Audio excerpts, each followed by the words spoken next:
नमस्कार, जय हिंद, वंदे मातरम। दोस्तों, आरएस एजुकेशन ऑनलाइन प्लेटफॉर्म पे आप सभी का स्वागत है। दोस्तों, आज की इस वीडियो में हम पॉलिटी से रिलेटेड कुछ महत्वपूर्ण प्रश्नों के बारे में चर्चा करने वाले हैं, जो कि बहुत ही महत्वपूर्ण प्रश्न है, बार बार एग्जाम में पूछे गए हैं। चलिए दोस्तों, शुरुआत करते हैं आज की इस वीडियो के।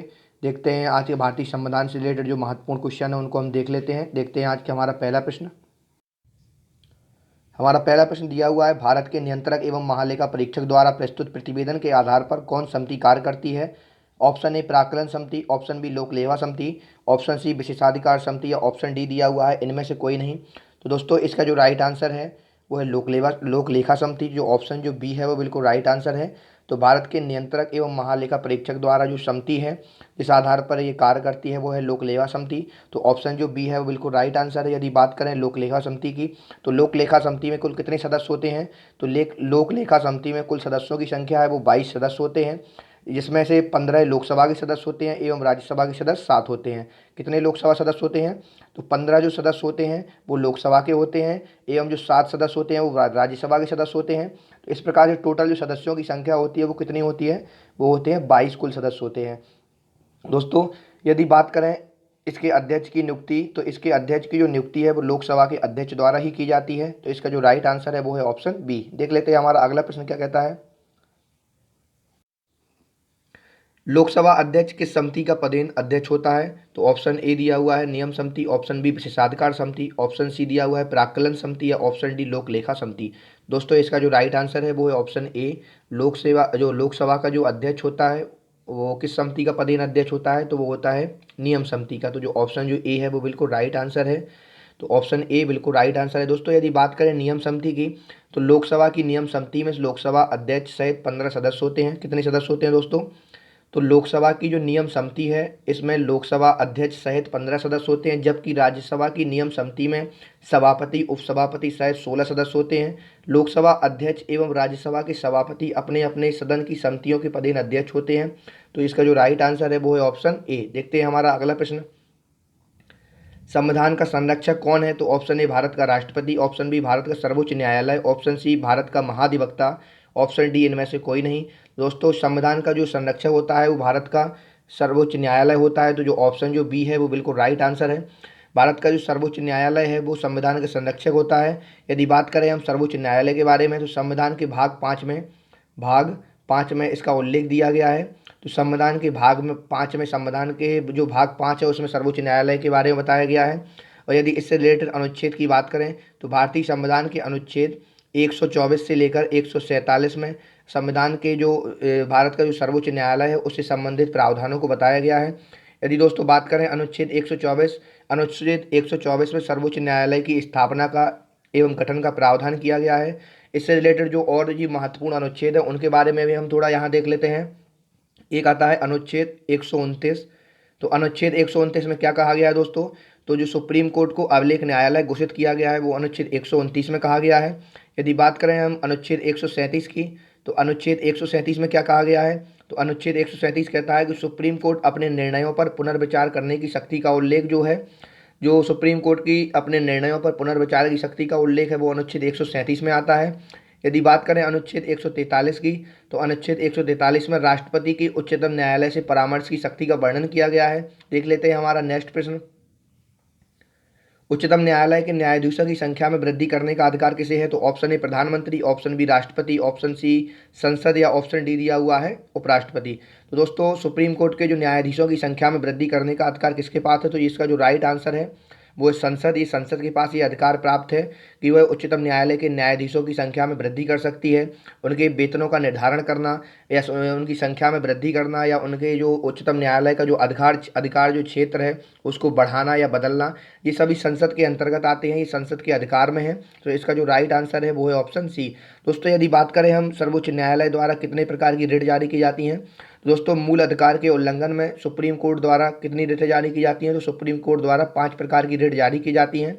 ये किस अनुच्छेद के तहत की जाती हैं? तो ये रिटें जो हैं ये अनुच्छेद 32 के तहत जारी की जाती हैं। अनुच्छेद 32 के तहत रिटों को जारी किया जाता है। तो इसका जो राइट आंसर है वो हमने आपको पहले ही बता दिया है कि जो ऑप्शन जो सी है वो बिल्कुल राइट आंसर है। नेक्स्ट क्वेश्चन देखते हैं हमारा।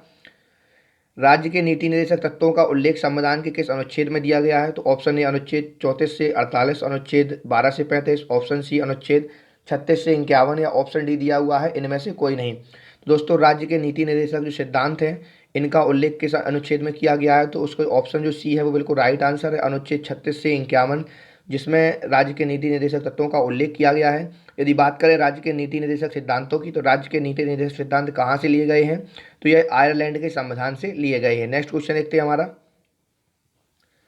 भारत के नियंत्रक एवं महालेखा परीक्षक की नियुक्ति का प्रावधान संविधान के किस अनुच्छेद में है, तो ऑप्शन ए अनुच्छेद 148, अनुच्छेद 215, अनुच्छेद 256 या अनुच्छेद 360।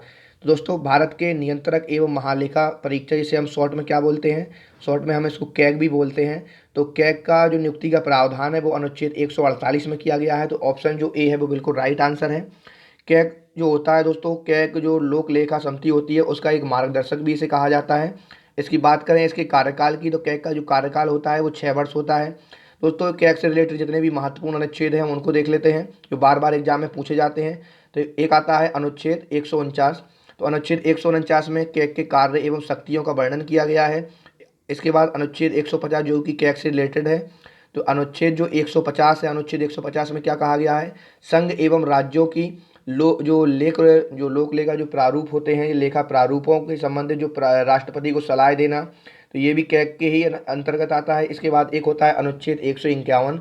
तो अनुच्छेद 151 में क्या कहा गया है, तो अनुच्छेद 151 में अंकेक्षण प्रतिवेदन के बारे में बताया गया है। देखते हैं हमारा नेक्स्ट प्रश्न क्या कहता है, भारत का नियंत्रक एवं महालेखा परीक्षक किसे अपना प्रतिवेदन देता है, तो ऑप्शन ए भारत का प्रधानमंत्री, ऑप्शन बी राष्ट्रपति, ऑप्शन सी लोकसभा अध्यक्ष या ऑप्शन डी राज्यसभा का सभापति।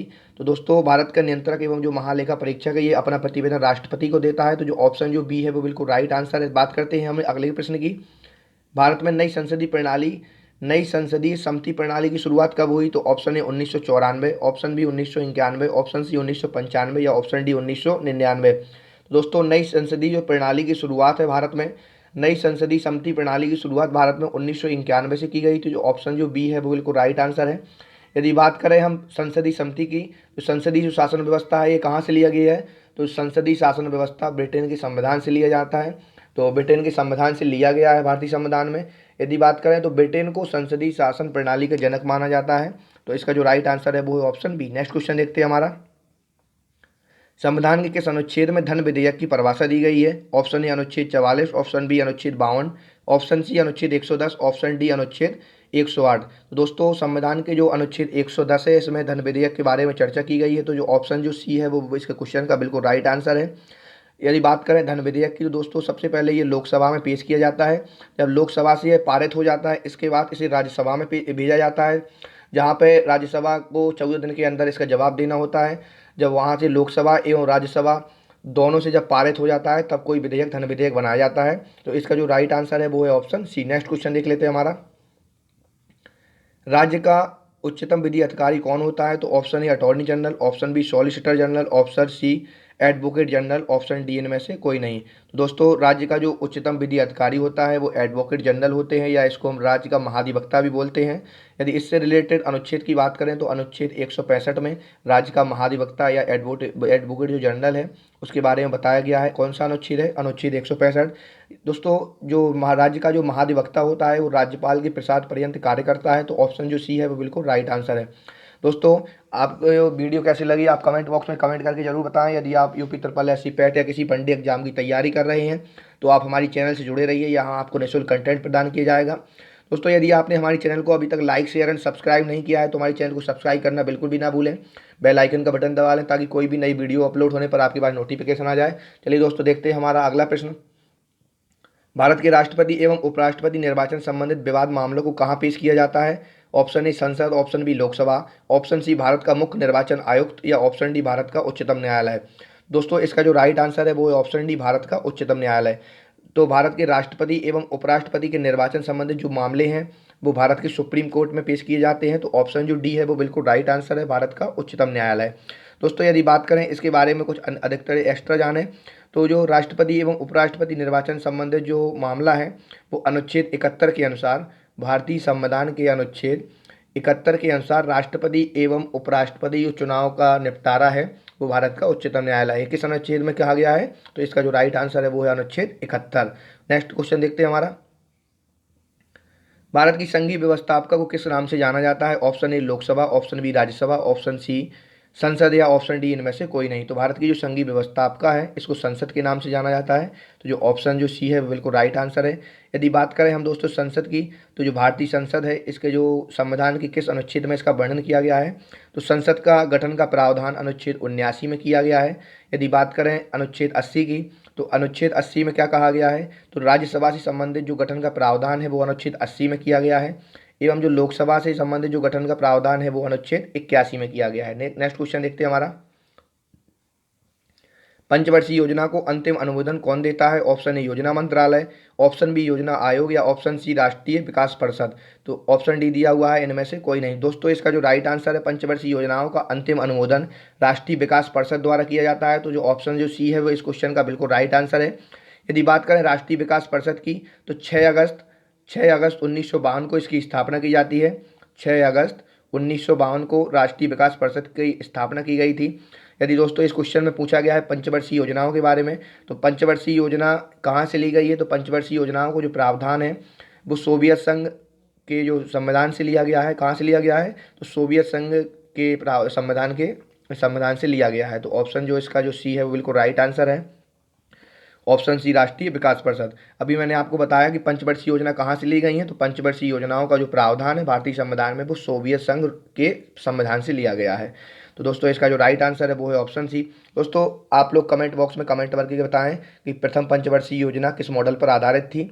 ये आप लोग अपनी कमेंट बॉक्स में जरूर कमेंट करके जरूर बताएं हमें। देखते हैं हमारा अगला प्रश्न, 42वें संविधान संशोधन कब किया गया? तो 42वां संविधान संशोधन ऑप्शन दिया हुआ है, option A 1976, option B 1978, option C 1980 या ऑप्शन डी इनमें 1990। दोस्तों 42वां संविधान संशोधन 1976 में किया गया था। तो ऑप्शन जो ए है इस क्वेश्चन का बिल्कुल राइट आंसर है। 42वें संविधान संशोधन जो कि 1976 में किया गया, इसके द्वारा क्या क्या किया गया? तो शिक्षा को समवर्ती सूची में शामिल किस के द्वारा किया गया? तो शिक्षा को समवर्ती सूची में शामिल 42वें संविधान संशोधन द्वारा किया गया। 10 मूल कर्तव्यों को भी 42वें संविधान संशोधन द्वारा ही जोड़ा गया था। ये दोस्तों यहाँ पे एक कमेटी आती है जिसकी चर्चा की जाएगी। सरदार जो स्वर्ण सिंह समिति द्वारा 42वें संविधान संशोधन के अंतर्गत ही सरदार स्वर्ण सिंह समिति द्वारा 8 मूल कर्तव्यों को जोड़ने का प्रस्ताव दिया गया था, लेकिन जो 10 मूल कर्तव्य 42वें संविधान संशोधन द्वारा जोड़े गए थे। इसके बाद एक 11वां मूल कर्तव्य है वो कब जोड़ा गया? तो 11वां जो मौलिक कर्तव्य वो 86वां संविधान संशोधन द्वारा जोड़ा गया था। तो इसका जो ऑप्शन ए है वो बिल्कुल राइट आंसर है। देखते हैं हमारा अगला प्रश्न, संविधान की 11वीं अनुसूची का संबंध किससे है? तो ऑप्शन ए पंचायती राज से, ऑप्शन बी नगर पालिका से, ऑप्शन सी सहकारी समितियों से, ऑप्शन डी राजभाषा से। दोस्तों 11वीं जो अनुसूची है किससे संबंधित है? तो 11वीं अनुसूची पंचायती राज व्यवस्था से संबंधित है। यदि बात करें पंचायती राज की, तो जो ऑप्शन जो ए है वो बिल्कुल राइट आंसर है। यदि बात करें पंचायती राज की, तो पंचायती राज में विषयों की संख्या कितनी है? तो पंचायती राज 11वीं अनुसूची में संबंधित है और किस भाग में दिया गया है? तो भाग 9 में पंचायतों का वर्णन किया गया है। तो भाग 9 में पंचायत का वर्णन किया गया है। यदि बात करें पंचायती राज में जो विषय कितने हैं, तो पंचायती राज में 29 विषयों को शामिल किया गया है। जो शामिल कुल विषय हैं वो 29 विषय हैं। और ये किससे संबंधित, इसे जो अनुच्छेद का कौन संविधान संशोधन इससे संबंधित है? तो 73वां जो संविधान संशोधन है वो पंचायती राज से संबंधित है। 73वां संविधान संशोधन पंचायती राज से संबंधित है। ऑप्शन ए बिल्कुल राइट आंसर। नेक्स्ट क्वेश्चन देखते हैं हमारा, संविधान की 8वीं अनुसूची में कितनी भाषाओं को सम्मिलित किया गया है? तो ऑप्शन आपको यहाँ दिए हुए हैं, option A 18, option B 17, option C 21 या ऑप्शन डी दिया हुआ है 22। तो दोस्तों संविधान की 8वीं अनुसूची में कुल 22 भाषाओं को शामिल किया गया है। तो ऑप्शन जो डी है इस क्वेश्चन का बिल्कुल राइट आंसर है। दोस्तों यदि बात करें भाषाओं का उल्लेख किस अनुसूची में किया गया है, तो भाषाओं से संबंधित जो अनुसूची है वो 8वीं अनुसूची है। यदि बात करें दोस्तों मूल संविधान में, तो मूल संविधान में कुल कितनी भाषाएं थी? तो मूल संविधान में 14 भाषाएं थी। इसके बाद 21वां जो संविधान संशोधन होता है, 21वां संविधान संशोधन कब हुआ? तो 21वां संविधान संशोधन 1967 में किया गया, जिसके तहत जो मूल संविधान है इसमें एक और नई भाषा जोड़ी गई। कौन सी भाषा जोड़ी गई? 15वीं भाषा। 15वीं भाषा कौन सी जोड़ी गई थी? तो सिंधी भाषा 15वीं भाषा के रूप में जोड़ी गई थी। ये कब जोड़ी गई थी? तो ये 1967 में जोड़ी गई थी, 1967 में। इसके बाद दोस्तों 71वां संविधान संशोधन होता है। 71वां संविधान संशोधन कब होता है? तो 1992 में 71वां संविधान संशोधन होता है, जिसके तहत 3 नई भाषाओं को जोड़ा जाता है। कौन कौन सी हैं? एक है नेपाली, मणिपुरी और कोंकणी, ये 3 भाषाएं 71वें संविधान संशोधन 1992 के तहत जोड़ी गई। इसके बाद 92वां संविधान संशोधन होता है, तो 92वां संविधान संशोधन जो कि 2003 में किया गया, इसके तहत 4 भाषाएं बोडो, मैथिली, डोगरी एवं संथाली, इन 4 भाषाओं को जोड़ा गया। इस प्रकार से वर्तमान में टोटल जो भाषाएं हैं वो कितनी हैं, तो 22 भाषाएं इस समय हमारे भारतीय संविधान में है। तो ऑप्शन जो डी है बिल्कुल राइट आंसर है। नेक्स्ट क्वेश्चन देखते हैं हमारा, उपाधियों का अंत संवैधानिक किस अनुच्छेद में किया गया है, तो ऑप्शन ए अनुच्छेद 18, ऑप्शन बी अनुच्छेद 19, ऑप्शन सी दिया हुआ है अनुच्छेद 21 या ऑप्शन डी अनुच्छेद 23।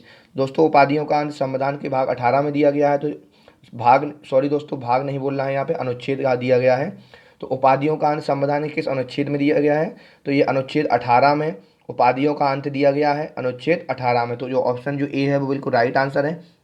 यदि बात कर लेते हैं हम अदर क्वेश्चन, यहाँ ऑप्शन जो दिए हुए हैं अनुच्छेद 19 में, तो अनुच्छेद 19 में क्या कौन कौन से क्या जो रिलेटेड है अनुच्छेद 19 से, उनके बारे में हम देखते हैं।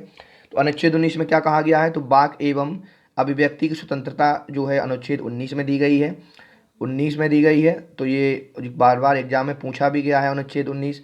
दोस्तों एक क्वेश्चन और बनता है कि अनुच्छेद 19 में कितनी प्रकार की स्वतंत्रताएं दी गई हैं, तो इसमें 6 प्रकार की स्वतंत्रताएं दी गई हैं। कौन कौन सी स्वतंत्रता दी गई है, पहली स्वतंत्रता दी गई है अनुच्छेद 19A में, 19A या इसको हम बोल सकते हैं 19(1)A में। तो 19(1)A में कौन कौन पहली स्वतंत्रता है, वो है वाक एवं अभिव्यक्ति की स्वतंत्रता। दूसरी है जो 19B में है, वो है शांतिपूर्ण हथियार रहित सम्मेलन करने का अधिकार। 19(1)C में क्या कहा गया है, सहकारी समिति बनाने का अधिकार। 19(1)D में क्या कहा गया है, भारत के राज्य क्षेत्र में आवास संचरण का अधिकार। 19(1)E में क्या कहा गया है, तो भारत के किसी भी भाग में निवास करने का अधिकार। ये किस में कहा गया है, 19(1)E में कहा गया है। इसके बाद आता है 19(1)G।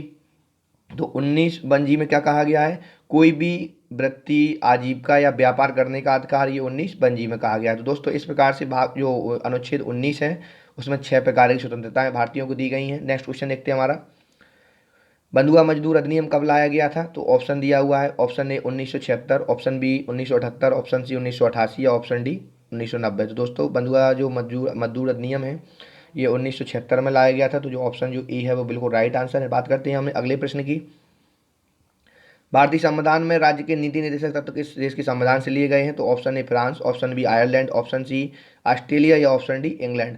दोस्तों जो राज्य के नीति निर्देशक सिद्धांत हैं ये आयरलैंड के संविधान से लिए गए हैं। तो ऑप्शन जो बी है वो बिल्कुल राइट आंसर है, ऑप्शन बी। दोस्तों यदि बात करें और जो आयरलैंड के संविधान से क्या क्या लिया गया है, तो एक तो हो गए राज्य के नीति निर्देशक तत्व, एक हो गया राष्ट्रपति की निर्वाचन पद्धति, ये भी आयरलैंड के संविधान से ही ली गई है। राज्यसभा में सदस्यों का नामांकन, ये भी आयरलैंड के संविधान से लिया गया है। नेक्स्ट क्वेश्चन देखते हैं हमारा, दोस्तों आप अपनी तैयारी को निरंतर जारी रखें क्योंकि पैट के एग्जाम में अब ज़्यादा समय नहीं बचा है, 15-16 अक्टूबर को ही एग्जाम आयोजित होना है। तो आप लोग अपनी तैयारी को निरंतर बनाए रखें, अच्छी बनाएं तैयारी को, आप अच्छी परसेंटाइल स्कोर प्राप्त करेंगे तभी आपका नौकरी का सपना साकार हो पाएगा। तो दोस्तों आप जुड़े रहिए बिल्कुल और अपनी पढ़ाई को मजबूती के साथ करते रहिए। देखते हैं हमारा ये प्रश्न क्या कहता है, त्रिस्तरीय पंचायती राज व्यवस्था का गठन किस समिति की सिफारिश पर किया गया था, ऑप्शन ए बलवंत राय मेहता समिति, ऑप्शन बी अशोक मेहता समिति, ऑप्शन सी सादेक अली समिति या ऑप्शन डी संथानम समिति। दोस्तों त्रिस्तरीय पंचायती राज व्यवस्था का गठन ये बलवंत राय मेहता समिति की सिफारिश पर किया गया था। तो ऑप्शन जो ए है इस क्वेश्चन का बिल्कुल राइट आंसर है। यदि बात करें इस समिति का गठन कब किया गया था, तो इस समिति का गठन 1957 में किया गया था। त्रिस्तरीय पंचायती राज व्यवस्था का सुझाव इसके द्वारा दिया गया था। तो ऑप्शन जो ए है वो बिल्कुल राइट आंसर है। नेक्स्ट क्वेश्चन देखते हैं हमारा, भाषाई आधार पर गठित होने वाले भारत का पहला राज्य कौन सा था, तो option A Rajasthan, option B Telangana, option C Andhra Pradesh या ऑप्शन डी मध्य प्रदेश। तो दोस्तों भाषाई आधार पर गठित होने वाला भारत का पहला राज्य है वो था आंध्र प्रदेश। तो जो ऑप्शन जो सी है वो बिल्कुल राइट आंसर है। इसका गठन कब किया गया था, तो 1953 में इसका गठन किया गया था। तो ऑप्शन जो सी है वो बिल्कुल राइट आंसर है। दोस्तों क्या हुआ कि जब आंध्र प्रदेश का भाषाई आधार पर गठन किया गया तो देश के विभिन्न राज्यों में भी मांग उठने लगे कि हमें भी भाषा के आधार पर एक नए राज्य का गठन कर दिया जाए। दोस्तों इसका जो राइट आंसर है ऑप्शन सी। इसके बाद क्या किया गया दोस्तों, 1953 में दिसंबर 1953 में नेहरू द्वारा राज्य पुनर्गठन आयोग की स्थापना की गई, जिसके द्वारा इसके 3 सदस्यों को बनाया गया था। कौन कौन से सदस्य थे, सैयद फजल अली, एक थे हृदयनाथ कुंजारू और एक थे के.एम. मणिक्कर। तो ये 3 सदस्य बनाए गए। इसके साथ ही साथ राज्य पुनर्गठन आयोग का मैंने आपको बताया कि राज्य पुनर्गठन आयोग का गठन किया गया, कब किया गया, दिसंबर 1953। नेक्स्ट क्वेश्चन देखते हैं हमारा, वयस्क मताधिकार की आयु 21 वर्ष से घटाकर 18 वर्ष कर दी गई थी, किस संविधान संशोधन अधिनियम द्वारा किया गया था? दोस्तों इसका जो राइट आंसर है वो है ऑप्शन डी, 61वां संविधान संशोधन, जो कि 1989 में किया गया, जिसके द्वारा वयस्क मताधिकार की जो आयु है 21 वर्ष से घटाकर 18 वर्ष कर दी गई थी। तो इसका जो राइट आंसर है वो है ऑप्शन डी। नेक्स्ट क्वेश्चन देखते हैं हमारा, प्रारूप समिति के अध्यक्ष किसे बनाया गया था? तो option A doctor Bhimrao Ambedkar, option B Sachchidananda Sinha, option C Sardar Patel या ऑप्शन डी जवाहरलाल नेहरू। दोस्तों प्रारूप समिति का अध्यक्ष डॉक्टर भीमराव अंबेडकर को बनाया गया था। तो जो ऑप्शन जो ए है वो बिल्कुल राइट आंसर है। प्रारूप समिति में कुल क्या सदस्य, कितने सदस्य थे? तो इसमें डॉक्टर भीमराव अंबेडकर के अलावा 6 अन्य सदस्य थे। तो ऑप्शन जो ए है वो बिल्कुल राइट आंसर है। नेक्स्ट क्वेश्चन देखते हैं हमारा, संविधान संशोधन की प्रक्रिया का उल्लेख संविधान के किस भाग में किया गया है? तो ऑप्शन ए भाग 17, ऑप्शन बी भाग 18, ऑप्शन सी भाग 19 या ऑप्शन डी भाग 20। दोस्तों इसका जो राइट आंसर है वो है ऑप्शन डी, भाग 20 में संविधान संशोधन की प्रक्रिया का उल्लेख किया गया है। यदि बात करें इससे रिलेटेड अनुच्छेद की, तो अनुच्छेद 368 में ये चर्चा की गई है। अनुच्छेद, संविधान संशोधन से संबंधित जो अनुच्छेद है वो है अनुच्छेद 368। यदि बात करें संविधान संशोधन की जो प्रक्रिया है किस देश के संविधान से ली गई है, तो ये दक्षिण अफ्रीका के संविधान से ली गई है, दक्षिण अफ्रीका के संविधान से। नेक्स्ट क्वेश्चन देखते हैं हमारा, समवर्ती सूची में कितने विषयों को शामिल किया गया है? Option A 52, option B 29, option C 18 या ऑप्शन डी 61। दोस्तों समवर्ती सूची में जो विषय हैं वो 52 विषय हैं। तो ऑप्शन जो ए है इस क्वेश्चन का बिल्कुल राइट आंसर है। यदि दोस्तों बात करें राज्य सूची में, तो राज्य सूची में कुल कितने विषय हैं? तो राज्य सूची में 61 विषय हैं। एवं संघ सूची में कुल कितने विषय हैं? तो संघ सूची में 100 विषय हैं। तो इस प्रकार दोस्तों ये हमारे 25 प्रश्न रहे, जो कि मोस्ट इंपॉर्टेंट है, बार बार एग्जाम में पूछे गए हैं। तो आप लोग इस वीडियो को जरूर देखें, और जो आपके दोस्त पैट की तैयारी कर रहे हैं तो आप उनको भी ये शेयर कर सकते हैं, उनके लिए भी ये वीडियो बहुत ही यूजफुल रहेगा। इस वीडियो को पैट की दृष्टि से ही बनाया गया है, तो आप लोग हमारी वीडियो के साथ जुड़े रहें। आप लोग अपने दोस्तों के साथ शेयर करना बिल्कुल ना भूलें, लाइक शेयर एंड सब्सक्राइब करना बिल्कुल ना भूलें। दोस्तों ये रहे वीडियो के आज के टॉप 25 क्वेश्चन। आपको वीडियो कैसी लगी आप कमेंट बॉक्स में कमेंट करके जरूर बताएं। थैंक यू दोस्तों, thank for watching, like share and subscribe करना बिल्कुल ना भूलें। जुड़े रहे हमारे चैनल के साथ, मिलते हैं अगली वीडियो में। Thank you.